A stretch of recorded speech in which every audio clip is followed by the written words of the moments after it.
Görme engelliler erkek Kur'an kursu öğreticisiyim. 2015 yılında İmam Hatip Lisesi'ni bitirdim.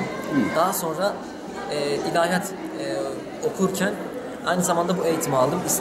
2 ay içerisinde hem Türkçe hem Arapça eğitimini aldım.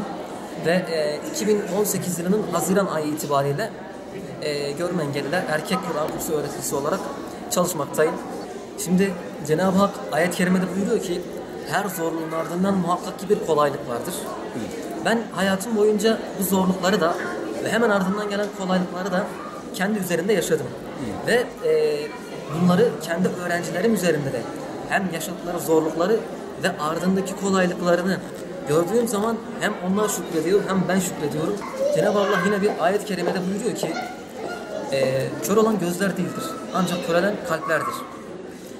Bizler hayatımıza doğru yerden yakalarsak bakış açısını, yani doğru yerden bakarsak önümüzdeki hiçbir engele takılmadan hayatımızı sürdürebiliyoruz. Ve şöyle izah edeyim. Engellileri sadece bir günde, bir haftada hatırlamak yerine her zaman için onların gururlarını incitmeyecek, onların benliklerini incitmeyecek şekilde onların da normal insanlardan hiçbir farkı olmadığı şekilde muamele edilmesini arz ediyorum ben toplumumuzda. Ben 7 yıldır devam ediyorum. Elhamdülillah, çok şükür, çok memnunum. Gerçekten çok güzel bir ortam. Kelamullah'ın olduğu her yer zaten çok güzel de. Bu duygular gerçekten dile getiremiyorum, yani o kadar mutluyuz. Parmak uçlarımızla biz Kur'an-ı Kerim'i okuyoruz. Biz daha öncesinde acaba okuyabilir miyiz, nasıl yaparız, dokunarak nasıl olacak diye böyle bir endişe taşıyorduk içimizde. Ama çok şükür adım atınca Rabbim yardım ediyor. Gerçekten devamı geliyor. Azim olduktan sonra, istek olduktan sonra gerçekten Rabbim devamını getiriyor, yardım ediyor. Gerçekten bambaşka bir şey. Lezzeti hiçbir şeyle ölçülemez. Rabbim kimseyi kelamullahından mahrum bırakmadı. Biz onu okuduğumuz zaman inanılmaz derecede böyle bir ferahlık hissediyoruz.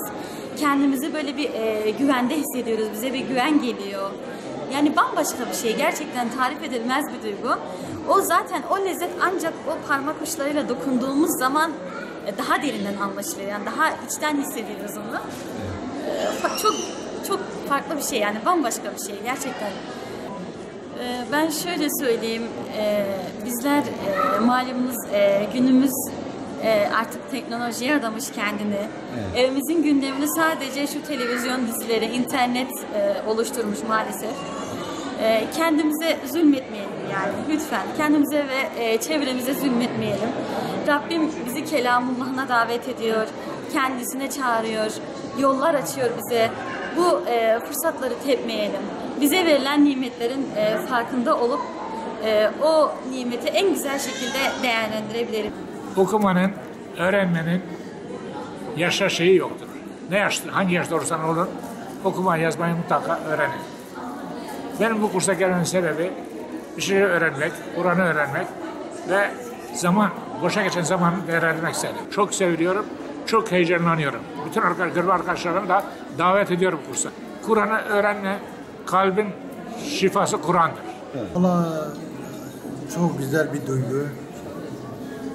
İnsan hem bu dünyada hem öbür dünyada Kur'an lazım. Kalbin şifasıdır Kur'an. Evet. Yani bilmeyen, bir an önce öğrenmesini istiyorum. Vallahi daha önce Kur'an'ı biliyordum. Evet. Gözlerimi kaybettim, Kur'an'ı unuttum. Tekrar Ümit Hoca görme engeller kursunda oraya yanına gittim Kur'an'ı öğrenmeye. Bu kursu seviyorum. İsterim ki hepsi gel. Tüm özürlerimiz isterim ki gel. Şimdi ferahlar ölüyor. Sıkıntı gidiyor. Kur'an'a ve Kur'an'a peciye dökünü. Ma 4 manak müddet ve Kur'an'a kiriye خدا تعالی نور که آفته است که ما کم برای خود چه خبر قرآن ده کنی می‌نه کم چه خبر مال خدا کنی هنگاه هجام لامشته ونی ایل ما طرفادا ما هنگ دوام دکه خدا پیغمبر لیوای راضی